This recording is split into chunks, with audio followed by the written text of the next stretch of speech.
100కు పైగా దీర్ఘకాలిక సమస్యలకు ఎటువంటి ఆపరేషన్ దుష్ప్రభావాలు లేకుండా హోమియోపతి చికిత్స.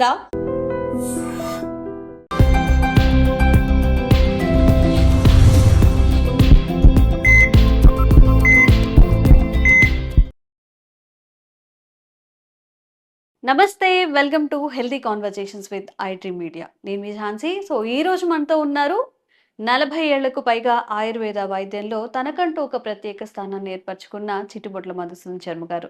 మరి వంటింటి చిట్కాలకు కేర్ ఆఫ్ అడ్రస్గా మనం చిట్టుబొట్ల శర్మ గారిని చెప్తూ ఉంటాము. మోకాళ్ళ నొప్పులకు సంబంధించి ఇంట్లో ఏదైనా తయారు చేసుకునే రెసిపీస్ ఉన్నాయా? పైన లేపనాలు కానీ మెడిసినల్గా తీసుకునేవి కానీ ఏమైనా ఉన్నాయా? ఈరోజు అడిగి తెలుసుకుందాము. నమస్తే అండి. నమస్తే మా. సార్, చాలా మందికి ఇప్పుడు వయసు రీత్యా వచ్చే వ్యాధులు అనొచ్చు. అందులో మోకాళ్ళ నొప్పిని మనం ప్రధానంగా చూసుకోవచ్చు. బట్ ఇప్పుడు యంగ్‌గా ఉన్నప్పుడే 30-40 లోపే చాలా మందికి మోకాళ్ళ నొప్పులొస్తున్నాయి. అసలు మన జీవనశైలిలో మార్పుల వల్ల మోకాళ్ళ నొప్పులొస్తున్నాయా?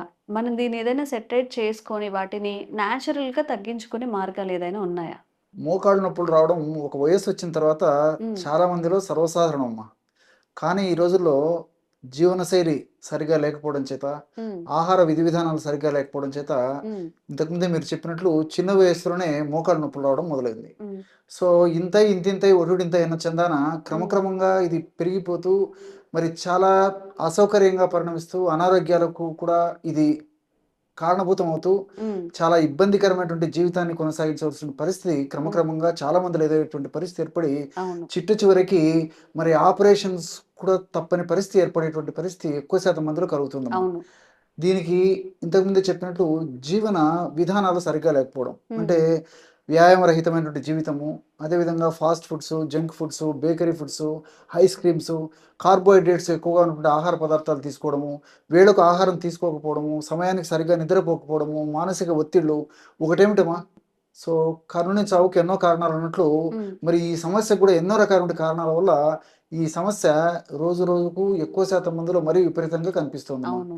హ్మ్. దీనికి అవగాహన లేకపోవడం చేత, ఆరోగ్య స్పృహ సరిగ్గా లేకపోవడం చేత, మరి ఎవరికి ఇష్టానుసారంగా వాళ్ళు, ఇష్టానుసారంగా హ్మ్. వాళ్ళకి ఇష్టం వచ్చినట్లు హ్మ్. పప్రిమెంట్ లాగా ఈ మెడికల్ షాప్‌లో దొరికేటువంటి పెయిన్ కిల్లర్స్ వాడి తాత్కాలికంగా ఆ యొక్క సమస్యల నుంచి బయటపడినప్పటికీ, ఎన్నో రకాలైనటువంటి కొత్త కొత్త రుగ్మతలకు కూడా బారిన పడేటువంటి అవకాశం ఏర్పడుతుందమ్మా. హ్మ్. ఈ నేపథ్యంలో చక్కటి ఆరోగ్య అవగాహన కలిగుండి, ఆరోగ్య స్పృహను పెంపొందించుకొని, ప్రకృతిలో లభించేటువంటి చక్కటి ఔషధాలను మనం సద్వినియోగం చేసుకున్నట్లయితే హ్మ్. అన్ని సైడ్ బెనిఫిట్స్‌తోనే ఆ యొక్క సమస్య నుంచి బయటపడొచ్చమ్మా. ఓకే. సో, ఇంతకుముందు గూడా గత కొన్ని వీడియోల్లో గూడా హ్మ్. అన్నీ అనుభవపూర్వకమైనటువంటి ఫార్ములాస్ చెప్పడం జరిగిందమ్మా. హ్మ్. ఎంతోమంది వాడి ఫలితాలను పొందిన తర్వాతనే ఆ ఫీడ్‌బ్యాకే మన ప్రేక్షకులకు తెలియజేయడం జరిగింది. హ్మ్. అలాంటి మరొక చక్కటి సింపుల్ రెమెడీ, అందరికి అందుబాటులో ఉన్నటువంటి రెమెడీ, హ్మ్. ఈజీగా తయారు చేసుకునేటువంటి రెమెడీ, ఈజీగా వాడుకునేటువంటి రెమెడీ, ఈజీగా రిజల్ట్ కూడా వచ్చేటువంటి రెమెడీ చెప్తాను చూడండమ్మా. ఓకే. సో, నల్ల నువ్వులమ్మా. నల్ల నువ్వులు. నల్ల నువ్వులను హ్మ్. కాస్త వేయించేసేసి హ్మ్. మిక్సీలో వేసేసి బాగా కలిపిన తర్వాత ఆ యొక్క చూర్ణంలాగా తయారైనటువంటి ఒక ఔషధాన్ని ఒక 50 గ్రాములు తీసుకోవాలి. హ్మ్. అంటే ఇప్పుడు తేనెలాగా అయిపోతుందా అది? అంతే అమ్మా. బాగా చాలా ఎక్కువగా బాగా కలిసిపోతుందమ్మా. చేయాలి. ఓకే. బాగా కలిసిపోయేటట్టు చేస్తే సరిపోతుంది అంతే. హ్మ్. బరక చూర్ణం అంటారమ్మా దాన్ని. హ్మ్. హ్మ్. బరక బరకగా చూర్ణం. హ్మ్. అంటే అదంతా మిక్స్ అయిపోతే సరిపోతుంది. ఓకే.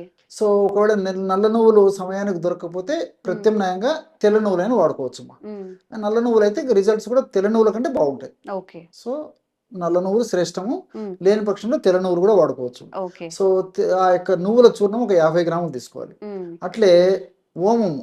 హ్మ్. దీన్ని అజవాయిన్ అనేటువంటి పేరుతో పిలుస్తుంటారమ్మా. హ్మ్. వాము అనేటువంటి పేరుతో పిలుస్తుంటారు. హ్మ్. వామును కాస్త వేయించేసేసి చూర్ణంలాగా తయారు చేసుకొని ఒక 50 గ్రాములు అది తీసుకోవాలి. హ్మ్. అట్లే శొంఠి చూర్ణం అమ్మా. హ్మ్. శోధించేటువంటి శొంఠి చూర్ణం.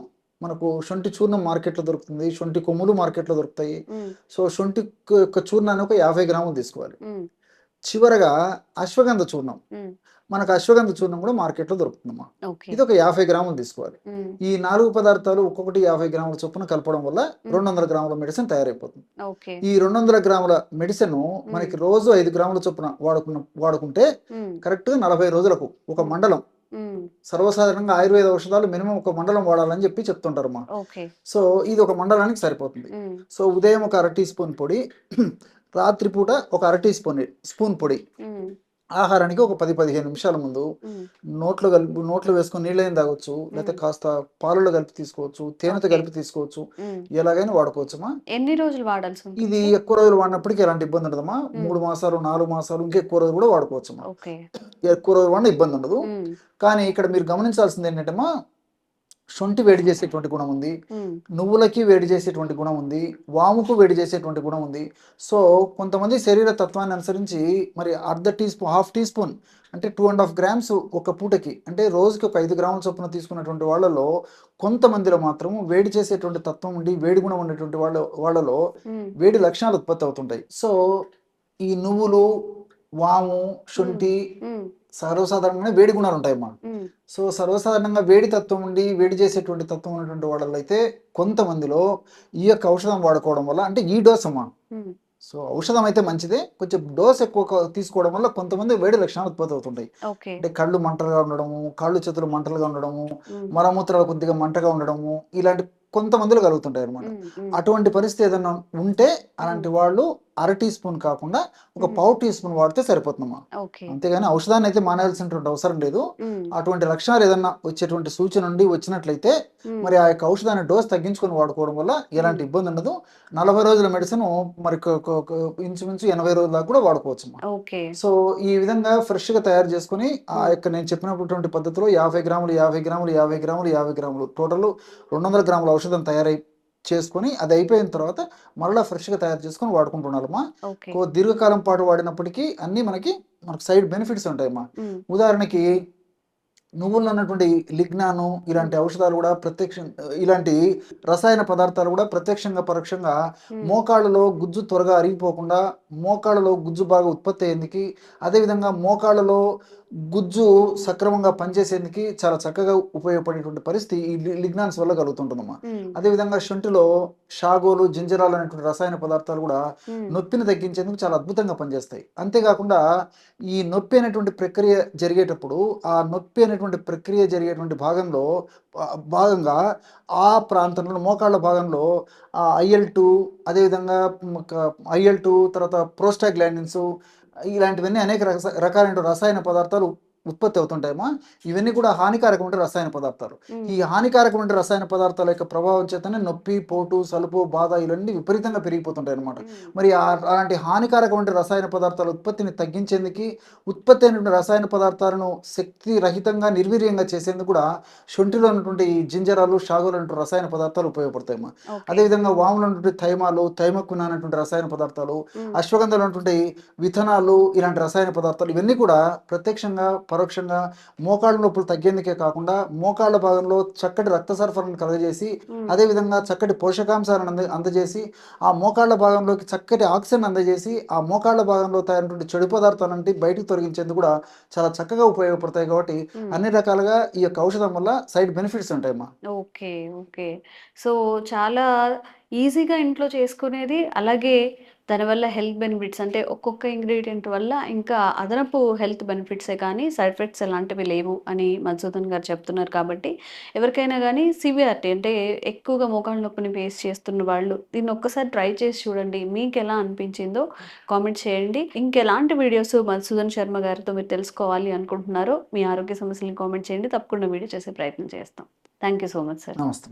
And for more videos, please subscribe to iDream. Please subscribe to iDream. Please subscribe iDream. And please subscribe to iDream. For more videos, subscribe to iDream. please like, share and subscribe to the channel. Congratulations, iDream. Subscribe to iDream. Subscribe to iDream. So subscribe to iDream Media. iDream ki iDream team andarki huge congratulations. Please subscribe iDream Media. Please subscribe to iDream. Subscribe iDream. Please subscribe to iDream. iDream అంటే నా కళల ఛానల్ను subscribe చేసుకున్న నోరు తిరుగుతలేదు, మీరైతే గంట గుర్తు కొట్టండి. For more such videos, please subscribe to iDream. Subscribe to iDream. Please subscribe to iDream. Please subscribe iDream Media. Please do subscribe to iDream. Please subscribe to iDream Media. For best entertainment and information, please subscribe iDream. And don't forget to subscribe to iDream.